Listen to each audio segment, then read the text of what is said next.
Sophia Victor, daughter of Nigeria's wealthiest oil magnate, sat on the balcony of her father's mansion, staring out at the sprawling city of Lagos. The sun had set, casting a golden glow across the skyline. In the distance, the sound of honking cars and bustling streets filled the air. Yet, here she was, alone, surrounded by luxury, but more isolated than ever. Her father's estate was a fortress of wealth. The marble floors of the grand entrance echoed with every step she took, while crystal chandeliers lit up the hallways. There was no denying that she had everything anyone could dream of, luxury cars, designer clothes, and a bank account so full it seemed endless. But all this meant nothing. Sophia had learned early that the world saw her as a prize, a trophy to be won, not a person with thoughts, desires, and dreams of her own. Every day, she faced a parade of suitors her father sent her way, each more eager than the last to tie the knot, not because they loved her, but because of the wealth that came with her name. "Sophia, when are you going to settle down?" her father would ask over dinner, his voice thick with expectation. "You're not getting any younger." But Sophia could never explain it to him, the loneliness she felt, the suffocating weight of being constantly watched, constantly judged. Every date, every party, every engagement arranged by her father was more of the same, men who were only interested in her name, her wealth, her status. No one had ever taken the time to understand her, to look beyond the surface. The sound of her phone vibrating on the glass table beside her broke her thoughts. It was a message from Mercy, her closest friend since childhood. "Meet me at the Lagos Bay. I need to talk." Sophia's eyes narrowed. Mercy had been her voice of reason for years. They had spent countless nights together, talking about everything under the sun, boys, dreams, and, of course, Sophia's constant battle with her father's matchmaking schemes. But tonight, something felt different. She quickly tapped a reply, telling Mercy she would be there soon, and grabbed her coat. The Lagos Bay was far from the high-end lounges Sophia was used to. It was a humble bar in Surulere, nestled between tiny shops and local restaurants. It was the kind of place where people came to forget their worries with cold beer and loud music. And it was exactly what Sophia needed tonight. A break from the glitz, the glamour, the expectations. When she entered the dimly lit bar, the familiar scent of fried food and spilled drinks hit her, but she felt a strange sense of relief. No one here knew her name. No one knew who she was, and that was exactly what she wanted. Mercy was already sitting at a corner table, nursing a glass of wine. She waved as soon as Sophia walked in. "About time, girl. I was starting to think you were going to bail on me." Mercy's eyes sparkled with mischief. Sophia sat down, her fingers tapping on the table nervously. "You sounded serious in your message. What's going on?" Mercy leaned in closer, lowering her voice. "I've been thinking a lot about you, Sophia. And I think you're making a huge mistake by staying in that world." Sophia's brow furrowed. "What do you mean?" "The life you're living, this perfect little cage your father has built for you. You're suffocating in it. You need to break free, at least for a while. Find out what it's like to live without all that wealth and privilege hanging over you. Experience real life." Sophia shook her head, slightly amused. "And how do you suppose I do that, Mercy? Go live on the streets? Start from scratch?" "No, not that. But you could disappear for a while, change your name, your look, and blend in with the crowd. Be someone else. See what it's like to be treated like a regular person, not a commodity." Sophia's laughter was forced. "Are you out of your mind? I can't just pretend to be someone I'm not. My family would never allow it." "I can't." "Why not?" Mercy interrupted. "You've been living in their world for so long, but you've never really lived it. You've only ever been the heiress, the daughter of Chief Victor. You don't even know who you are without the title. If you're serious about finding real love, about experiencing real life, you need to leave all of this behind, even if it's just for a little while." The weight of Mercy's words hung in the air between them. Sophia stared down at her hands, her fingers twitching with anxiety. Could she really do it? Could she truly step away from her father's empire and live as an ordinary woman?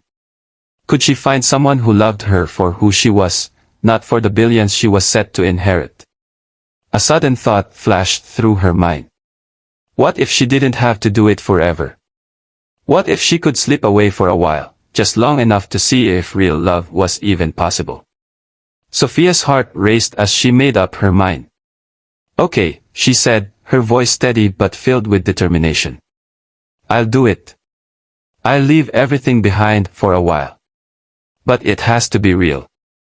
I have to make it convincing. The next day, Sophia began her transformation. She sold some of her most prized possessions, her high-end handbags, her exclusive jewelry. She chopped off her long, glossy hair, replacing it with a messy bob. Simple clothes, no designer labels.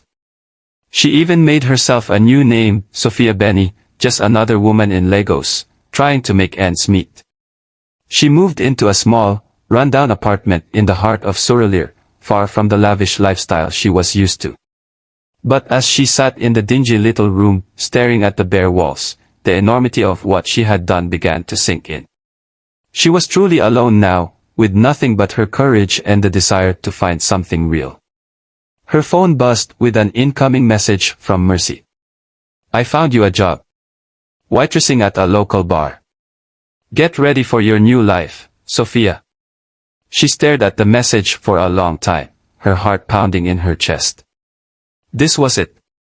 There was no turning back now. But as she typed out her reply, a knock sounded at the door. Sophia froze. Who could it be? She opened the door, and standing before her was a tall, handsome man with a smirk on his face. He wore an air of confidence, and there was something about him that seemed familiar.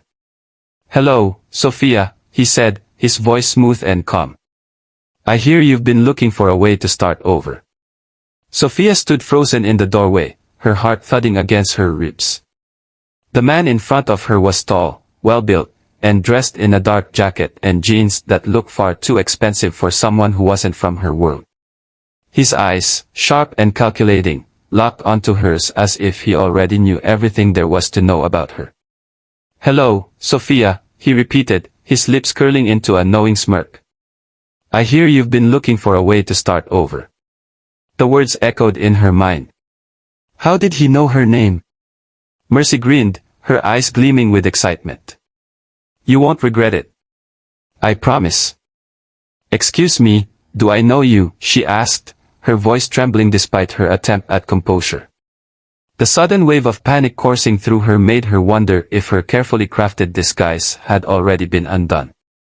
She had only just begun her new life, and now someone had appeared at her door, knowing exactly who she was. The man took a slow step forward, the air between them thick with tension.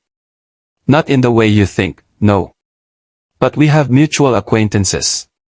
His gaze flickered over her modest apartment, as if sizing up the transformation she had gone through. I'm here to offer you something. A chance to get out of this situation you're in. Sophia backed away slightly, instinctively putting some distance between them. Her mind raced. She had taken all the precautions to erase her tracks, new identity, new life, but somehow, someone had found her. What do you mean? She managed to ask, trying to sound more confident than she felt. Her heart was still pounding, but she refused to show fear. She was done with being the helpless heiress, the woman who lived under the thumb of her father's power. She was Sophia Benny now, a woman on her own terms. The man's smile grew wider.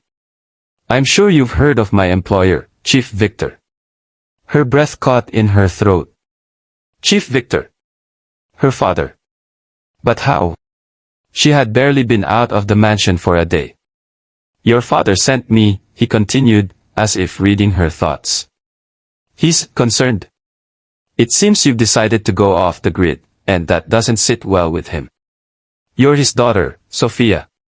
He wants you back. Sophia's pulse quickened. Her mind spun with 1,000 questions. She had made it clear to her father that she wanted nothing to do with his plans for her life. But to think he would go to such lengths to track her down, sending someone like this, someone who seemed to know everything about her. It felt like a nightmare she couldn't wake up from. No, she said firmly, her voice unwavering despite the surge of panic in her chest. I'm not going back. I left for a reason. The man raised an eyebrow, clearly unimpressed by her defiance. You don't have a choice, Sophia. The moment you walk out of that mansion, you became part of something bigger than yourself. Your father doesn't take kindly to disobedience. And I am here to make sure you understand that. Sophia swallowed hard. She wanted to slam the door in his face, tell him to leave her alone, but there was a part of her that was afraid of what might happen if she did. This man wasn't here by accident. He was a part of her father's intricate web, and it seemed she hadn't escaped it after all. Listen, he said, his tone suddenly softer, almost sympathetic. I'm not here to hurt you, but I'm also not leaving without you. Your father wants you back at home, and I'm not going to leave this to chance.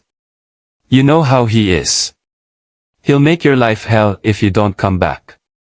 Sophia took a deep breath, her fingers curling into fists at her sides. She was at a crossroads now. If she returned, it would mean surrendering her hard-earned freedom, and everything she had fought for would be in vain. But if she refused, who knew what lengths her father would go to? What if I don't go? She asked, her voice steady despite the chaos inside her. The man's eyes darkened, and the smirk slipped from his face. I don't think you want to find out. Your father can be very persuasive when he needs to be. Sophia hesitated. She thought of Jason, the man she had met at the Lagos Bay. Could she leave him behind?